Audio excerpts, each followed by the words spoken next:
धड़कनों में तेरे गीत है मिले हुए, क्या कहूँ कि शर्म से है लब सिले हुए।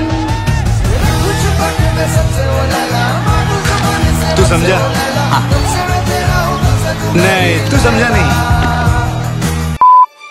జెన్జీ జనరేషన్ జెడ్ నే షార్ట్ కట్ లో జెన్జీ అంటారు. సంవత్సరాలు గడుస్తూనే ఉంటాయి. ప్రతి సంవత్సరం లక్షల మంది పుడుతూ ఉంటారు. అలా కొత్తగా పుడుతున్న వారికి వారికన్నా ముందు తరం వారితో పోలిస్తే చాలా వ్యత్యాసం కనిపిస్తుంది. ముఖ్యంగా ప్రవర్తన, ఆలోచన విధానం, అలవాట్లు ఇలాంటి అనేక విషయాల్లో ఆ తేడాని మనం గమనించవచ్చు. ఇలా ఒక తరం మరో తరం కన్నా భిన్నంగా ఉండడానికి చాలా కారణాలు ఉన్నాయి. వారి చుట్టూ ఉన్న పరిస్థితులు, పెరిగిన వాతావరణం, అందుబాటులో ఉన్న technology, quality of education, quality of life, availability of resources ఇలాంటి అనేక విషయాలు తరానికి మధ్య వ్యత్యాసాన్ని సృష్టిస్తూ ఉంటాయి. అందుకే ఆయా కాలక్రమాన్ని బట్టి రకరకాల జనరేషన్లు పుట్టుకొచ్చాయి. అలా ప్రస్తుతం ఇండియాలో చాలా రకాల జనరేషన్లు ఉన్నా కూడా చర్చ మాత్రం జనరేషన్ జెడ్ చుట్టూనే ఎక్కువగా జరుగుతూ ఉంటుంది.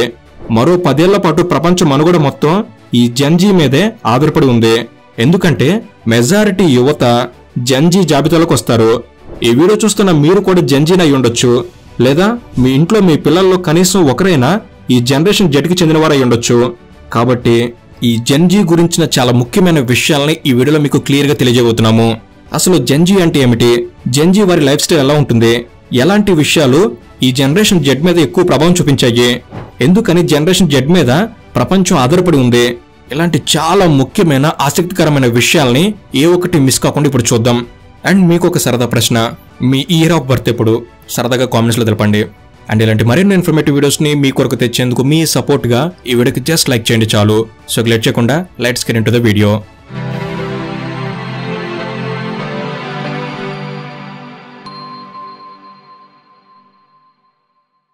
కాలంతో పాటు ప్రపంచంలో అనేక మార్పులు వచ్చాయి.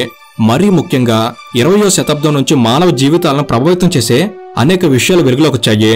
పారిశ్రామికీకరణ నుంచి మొదలు పెడితే ఇప్పుడు నడుస్తున్న ఏఐ వరకు అనేక నూతన ఆవిష్కరణలు, నూతన టెక్నాలజీలు ఇలాంటివన్నీ మానవ జీవన శైలి మీద చాలా ప్రభావం చూపించాయి.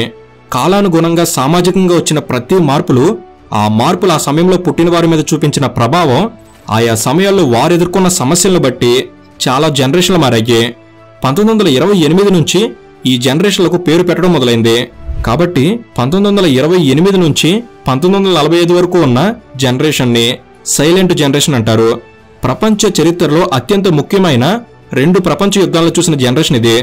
ఇక 1946 నుంచి 1964 మధ్య ఉన్న జనరేషన్ని బేబీ బూమర్స్ అని అంటారు. ఈ జనరేషన్ నుంచే సమాజంలో చాలా మార్పులు మొదలయ్యాయి. ఎడ్యుకేషన్ అందుబాటులోకి వచ్చింది. టెక్నాలజీకి తొలి అడుగులు ఈ జనరేషన్లోనే పడ్డాయి. ఇక 1965 నుంచి 1980 మధ్యకాలంలో ఉన్న జనరేషన్ని జనరేషన్ ఎక్స్ అంటారు. Generation X globalization, economical growth, technology development ఇలాంటివన్నీ ఈ జనరేషన్ వారు చూశారు. ఇండిపెండెంట్ లివింగ్, ఎకనామికల్ సక్సెస్ లాంటి వాటికి ఈ జనరేషన్ వారు ఎక్కువ ప్రాధాన్యత ఇచ్చారు. ఇక 1981 నుంచి 1996 మధ్యకాలంలో ఉన్న జనరేషన్ని మిలేనియల్స్ అని అంటారు. వీరినే జనరేషన్ వై అని కూడా అంటారు. టెలికాం, ఇంటర్నెట్, కంప్యూటర్ లాంటివి ఈ జనరేషన్లోనే పరిచయం అయ్యాయి. టెర్రరిజం, వాతావరణ మార్పులు లాంటివి కూడా ఈ జనరేషన్ వై టైంలోనే ఎక్కువగా ప్రభావం చూపించాయి. ఇప్పటి వరకు చెప్పుకున్న అన్ని జనరేషన్ల మీద టెక్నాలజీ ప్రభావం చాలా తక్కువగా ఉండేది. టెక్నాలజీ ఎంత డెవలప్ అయినా రోజువారీ జీవితంలో భాగం మాత్రం కాలేదు. దాంతో వీరందరిలో శారీరక శ్రమ, మానసిక పరిపక్వత, ఆలోచించే సామర్థ్యం ఇలాంటివన్నీ ఉండేవి. కానీ 1997 నుంచి 2012 మధ్యకాలంలో పుట్టిన వారిని జనరేషన్ జెడ్ అంటారు. సరిగ్గా జనరేషన్ జెడ్ సమయంలోనే ప్రపంచం వేగంగా మారిపోయింది. టెక్నాలజీ విపరీతంగా డెవలప్ అయింది. ఎంతలా అంటే టెక్నాలజీ లేకుండా జీవితమే లేదు అనేంతలా ఈ జనరేషన్లో మార్పులు వచ్చాయి. Television, information technology, cell phone, ఆ తర్వాత smart phone, social media, video games, OTT, online shopping ఇలా జెన్జీ చూస్తుండగానే ప్రపంచం డిజిటల్ వరల్డ్గా తయారైంది. ఆ తర్వాత డిజిటల్ వరల్డ్ కాస్త స్మార్ట్ వరల్డ్గా మారిపోయింది. ఇలా జెన్జీ లైఫ్ స్టైల్ అనేది ముందు జనరేషన్ల వారికన్నా చాలా డిఫరెంట్ అని చెప్పడంలో ఎలాంటి సందేహం అవసరం లేదు. అయితే జెన్జీ వారు వారి చుట్టూ ఉన్న ప్రపంచంలో ఎంత భారీ మార్పులను చూశారో అంతే భారీ మార్పులు వారి జీవితాల్లో కూడా వచ్చాయి. ముందుగా జెన్జీకి చెందిన పాజిటివ్ విషయాలు ఏంటో చూద్దాం. జెన్జీ వారికి ఒక స్పెసిఫిక్ గోల్ లేకపోయినా కూడా సమాజాన్ని బాగు చేయాలన్న తపన మాత్రం ఉంటుంది. సోషల్ జస్టిస్, డైవర్సిటీ, వాతావరణ మార్పులు, సమాజంలో ఉన్న సమస్యలు ఇలాంటి వాటి పట్ల జెన్జీ వారికి అవగాహన ఎక్కువగా ఉంటుంది. ప్రపంచాన్ని మార్చేయాలనే తపన జెన్జీలో ఉంటుంది. Self care, work life balance మీద ఫోకస్ చేస్తారు. సక్సెస్ గురించి ఎక్కువగా ఆలోచిస్తూ ఉంటారు. ఫ్యూచర్ గురించి ఎక్కువ ఆలోచిస్తారు. టెక్నాలజీ ఎలా ఉపయోగించాలో జెన్జీకి బాగా తెలుసు.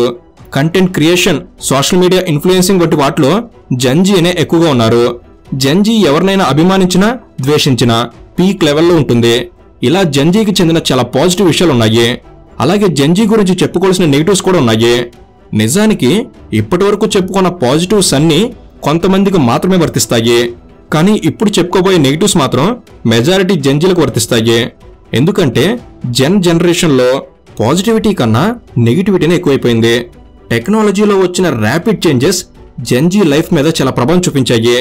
టెక్నాలజీకి అంకితం అయ్యేలా జెన్జీని టెక్నాలజీ ఆకర్షించింది. ఎంతలా అంటే టెక్నాలజీ లేకుండా జెన్జీ ఒక్కరోజు కూడా గడపలేరు. జీవితంలో అన్ని చిటికలు జరిపోవాల్సిందే. 1 క్లిక్తో తమకు కావాల్సినవి డోర్ ముందుకు రావాల్సిందే. ఇలాంటి సౌకర్యాలన్నీ జెన్జీ జీవితాల్లో బద్ధకాన్ని నింపాయి. 95% మంది జెన్జీ వారికి స్మార్ట్ ఫోన్లు ఉన్నాయి. జెన్జీలో ఆలోచన సామర్థ్యం పూర్తిగా తగ్గిపోయింది. ఒకప్పుడు ఎంత పెద్ద లెక్కైనా నోటితో చెప్పేవారు. కానీ మొబైల్ ఫోన్లు చేతిలోకి వచ్చిన తర్వాత చిన్న చితక లెక్కలు కూడా ఫోన్లో చేసేస్తూ మానవ సహజమైన ఆలోచన సామర్థ్యాన్ని కోల్పోయారు. ఇక్కడ మ్యాథమెటికల్ నాలెడ్జ్ ఒక్కటే కాదు, critical thinking, basic mental ability వంటి వాటిలో కూడా జెన్జీలు వెనకబడ్డారు. వీటితో పాటు జెన్జీ వారు సోషల్ మీడియాకు బానిసలుగా మారారు.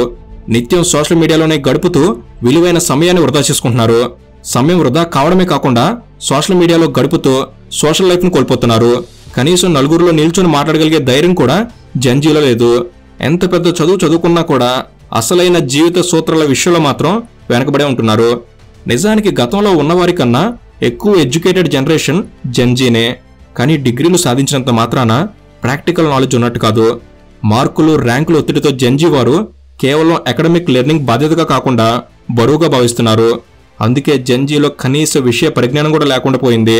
జెన్జీలో ఉన్న మరో తీవ్రమైన నెగిటివిటీ ల్యాక్ ఆఫ్ రెస్పాన్సిబిలిటీ, బాధ్యత రాహిత్యం అనేది జెన్జీలో ఉన్న మరో అవలక్షణం. ఇక కంపారిజన్ అనేది జెన్జీ పట్ల శాపంగా మారింది. నిత్యం సోషల్ మీడియా వంటి వాటిలో ఇతరుల జీవితాలను చూస్తూ వారితో తమ జీవితాలను పోల్చుకోవడం అనేది జెన్జీకి అలవాటుగా మారింది. ఉన్న వాటితో సంతృప్తి పడకుండా లేని వాటి కోసం ఆరాటపడడం కూడా జెన్జీ పరిపాటిగా మారింది. ఫిజికల్ వర్క్ చేయడం, కష్టమైన పనులు చేయడం అంటే జెన్జీకి ఏమాత్రం అలవాట్లేని వ్యవహారం. అందుకే జెన్జీని మోస్ట్ లేజీ జనరేషన్ అని కూడా అంటారు.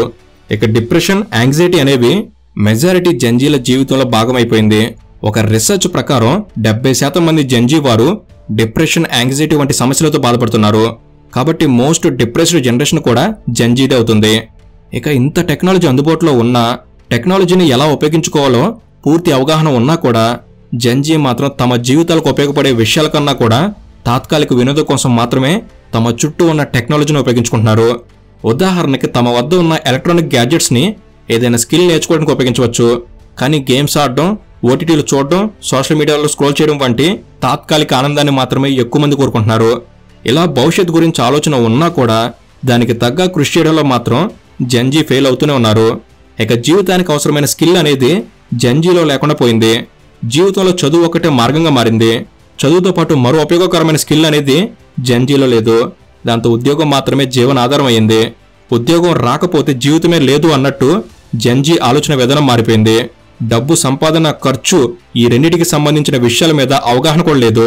సులభంగా ఆన్లైన్లో లభిస్తున్న లోన్లు, బ్యాంకుల వారు ఇస్తున్న క్రెడిట్ కార్డులు ఇలాంటి వాటిని అనవసర విషయాలకు ఉపయోగించి ఆర్థిక కష్టాలు అనుభవిస్తున్నారు. ఫైనాన్షియల్ మేనేజ్మెంట్ విషయంలో మెజారిటీ జెన్జీ వారు ఫెయిల్ అవుతున్నారు. అయితే ఈ మధ్యకాలంలో ప్రేమ, పెళ్లి లాంటి విషయాల మీద జెన్జీ వారి అభిప్రాయం పూర్తిగా వేరుగా ఉంటుంది. ప్రేమ కన్నా శారీరక అవసరాలు తీర్చే వ్యక్తులకే ఎక్కువ ప్రాధాన్యత ఇస్తున్నారు. దాంతోపాటు పెళ్లి చేసుకోవడానికి చాలా మంది సుముఖంగా లేరన్న విషయం ఒక సర్వేలో బయటపడింది. కుటుంబాన్ని నిర్వహించడం గురించి భయపడి కొందరు, పార్ట్నర్ మీద నమ్మకం లేక కొందరు, తమ జీవితం తమకే సొంతమని ఇంకొందరు, ఇలా వేరు వేరు కారణాల వల్ల పెళ్లి చేసుకోవడానికి చాలా మంది ఇష్టపడడం లేదు. కాబట్టి ప్రపంచం ఎంతలా మారిపోయిందో అర్థం చేసుకోవడానికి జెన్జీ గురించి స్టడీ చేస్తే అర్థమవుతుంది. ఇక పాపులేషన్ ప్రకారం చూస్తే ప్రపంచంలో ఉన్న మొత్తం జనాభాలో 26% మంది జనాభా జెన్జీనే. 1997 నుంచి 2012 ఈ మధ్యలో పుట్టిన వారందరినీ కూడా ఈ జెన్జీ కింద కన్సిడర్ చేస్తారు. 1997లో పుట్టిన వ్యక్తికి 2025 నాటికి 28 సంవత్సరాల వయసు ఉంటుంది. ఇక 2012లో పుట్టిన వ్యక్తికి 13 సంవత్సరాల వయసు ఉంటుంది. కాబట్టి ఎలా చూసినా మరో 10 నుంచి 15 ఏళ్ల పాటు ప్రపంచం కీలక పాత్ర పోషించేది జెన్జీలే. నేడు యువకులుగా ఉన్న ఈ జనరేషన్ జెడ్ వారు ప్రభుత్వాల్లో, కంపెనీల్లో, పరిశ్రమల్లో ఇలా ఎక్కడైనా ప్రపంచాన్ని ముందుకు తీసుకువెళ్లడం అనేది ఆయా జనరేషన్ల మీద ఉన్న బాధ్యత. కాబట్టి భవిష్యత్తులో కొన్ని సంవత్సరాల పాటు ప్రపంచాన్ని ముందుకు నడిపించాల్సిన బాధ్యత జెన్జీ మీద కూడా ఉంది. ఇప్పటికే 19లో పుట్టిన జెన్జీలు తమ జీవితాల మీద దృష్టి పెట్టి కాస్త బాధ్యతగా ఉండే ప్రయత్నం చేస్తున్నారు. కానీ 2000 సంవత్సరాల తర్వాత పుట్టిన వారికి ఇప్పుడిప్పుడే బాధ్యతల బరువు అర్థమవుతుంది. ఇక 2005 తర్వాత వారు ఇంకా జీవితం పట్ల సీరియస్గా ఉండటం అలవాటు చేసుకోలేదు. కానీ జీవితం ప్రతి ఒక్కరికి బాధ్యతలను గుర్తు చేస్తుంది. జీవితం పాఠాలు నేర్పడం మొదలు పెడితే ఎంత తోపు జెన్జీ అయినా వాడు ఖచ్చితంగా తన లోపాలు తెలుసుకోవాల్సిందే, తెలుసుకుని వాటిని సరిదిద్దుకోవాల్సిందే. ఇక జెన్జీ వారికి ఇప్పటికే అవకాశాలు ఉన్నాయి. ప్రపంచంలో టెక్నాలజీ ఎంత డెవలప్ అయితే జీవితంలో ఎదగడానికి అన్ని కొత్త మార్గాలు ఏర్పడతాయి. కాబట్టి అవకాశాన్ని వెతుక్కుంటే చాలు, ఎలాంటి పరిస్థితినైనా ఎదుర్కోవచ్చు. జీవితంలో సమస్యలు అనేవి భాగం అన్న విషయం ప్రతి ఒక్క జెన్జీ గుర్తుపెట్టుకుంటే చాలు. సమస్యలు వచ్చినప్పుడు వాటిని అధిగమించడం ఎలా అనే ఆలోచన వస్తుంది. ఇక ఇప్పటి వరకు అలవాటు పడ్డ స్మార్ట్ లైఫ్ స్టైల్ నుంచి ఖచ్చితంగా బయటకు రావాల్సిన అవసరం ఎంతైనా ఉంది. Physical activity, mental ability, critical thinking వంటి వాటిని అలవాటు చేసుకోవాల్సిన అవసరం కూడా చాలా ఉంది. సో ఇది ఫ్రెండ్స్. అండ్ మీరు ఏ జనరేషన్ వారు తప్పకుండా కామెంట్ చేయండి. అండ్ ఇప్పుడున్న ఈ జనరేషన్ పై మీ అభిప్రాయం ఏమిటి ఆ విషయాన్ని కూడా తప్పకుండా కామెంట్స్లో పంచుకోండి. అండ్ ఇలాంటి మరిన్ని ఇన్ఫర్మేటివ్ వీడియోస్ అనేవి ఇక నుంచి వెంటనే రాబోతున్నాయి. అవన్నీ మీ వరకు చేరేందుకు తప్పకుండా మన తెలుగు నాలెడ్జ్ సబ్స్క్రైబ్ చేసుకుని బెల్ని ఆల్లో పెట్టుకోగలరు. Thank you for watching. Have a good day.